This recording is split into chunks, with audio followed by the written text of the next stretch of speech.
రాష్ట్ర ప్రభుత్వం అధికారంలోకి వచ్చి సంవత్సరమైన సందర్భంగా పెద్ద ఎత్తున ప్రజా సొమ్మును వెచ్చించి సంబరాలు చేసుకుంటున్నారు.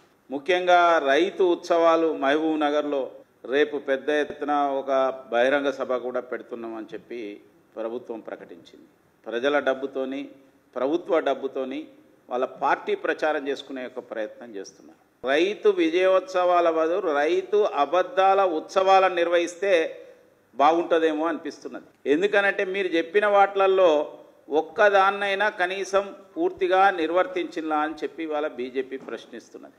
మేము రాగానే 2 లక్షల రూపాయల యొక్క రుణాలన్నింటినీ రైతులకు మాఫీ చేస్తామని చెప్పి కేవలం 100 రోజుల లోపల లేదంటే మొదటి రోజే 7వ తారీఖు కానీ 9వ తారీఖు కానీ ఏ రోజు ప్రమాణ స్వీకారం చేస్తే ఆ రోజే మాఫీ చేస్తామని చెప్పి ప్రగల్భాలు పలికింది. 30% మెంబర్స్ కూడా పూర్తిగా రుణమాఫీ చేయలేదు.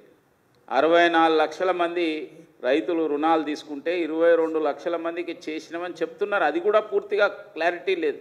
రైతులకు 7,500 ఎకరానికి ఒక సీజన్ చొప్పున 2 సీజన్లకు రైతు భరోసా ఇస్తామని చెప్పి గొప్పగా ప్రకటించింది. ఇంతవరకు రైతు భరోసా ఊసెత్తడం లేదు. కేంద్ర ప్రభుత్వం ప్రధానమంత్రి ఫసల్ బీమా యోజనని ఇక్కడ అమలు పరుస్తామన్నారు. ఇవాళ ప్రకృతి వైపరీత్యాల కారణంగా అనేక ఇబ్బందులతోని రైతులు ఎన్నో వేల కోట్ల రూపాయలు నష్టపోయింది. ఈరోజు అది ఉంటే ఎంతో లాభం జరిగేది. కౌలు రైతుల అకౌంట్లో 12,000 రూపాయలు వేస్తామన్నారు. రైతు కూలీల అకౌంట్లో 12,000 రూపాయలు వేస్తామన్నారు. రైతు బీమాను వ్యక్తిగతమైన యొక్క బీమాను అమలు పరుస్తామన్నారు. అది చేయలేదు. అది పంటలకు ఏ పంటకు ఏ విధమైన ధర ఉన్నది దానికి 500 రూపాయలు కలిపి ఇస్తామని చెప్పి ప్రకటన చేసిండ్రు.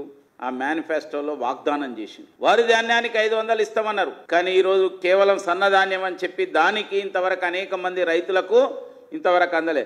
మొక్కజొన్నకి ఇస్తామన్నారు, కందులకు ఇస్తామన్నారు, సోయాబీన్కి ఇస్తామన్నారు, పత్తికి ఇస్తామన్నారు, మిర్చికి ఇస్తామన్నారు, పసుపుకి ఇస్తామన్నారు, ఎర్రజొన్నకి ఇస్తామన్నారు, చెరుకుకి ఇస్తామన్నారు, జొన్నలకు ఇస్తామన్నారు. మొత్తం 10 పంటలు లిస్ట్ అవుట్ చేసి ఇచ్చింది. ఇంతవరకు ఒక్క పంటకు కూడా సరిగ్గా ఇవ్వకపోతే ఏం విజయోత్సవాలు అంటున్నా నేను. దీని ముందు చెప్పండి, తుమ్మల నాగేశ్వరరావు గారు, ముఖ్యమంత్రి రేవంత్ రెడ్డి గారు దీనికి సమాధానం చెప్పినాక మీ యొక్క ఉత్సవాలు చేయండి.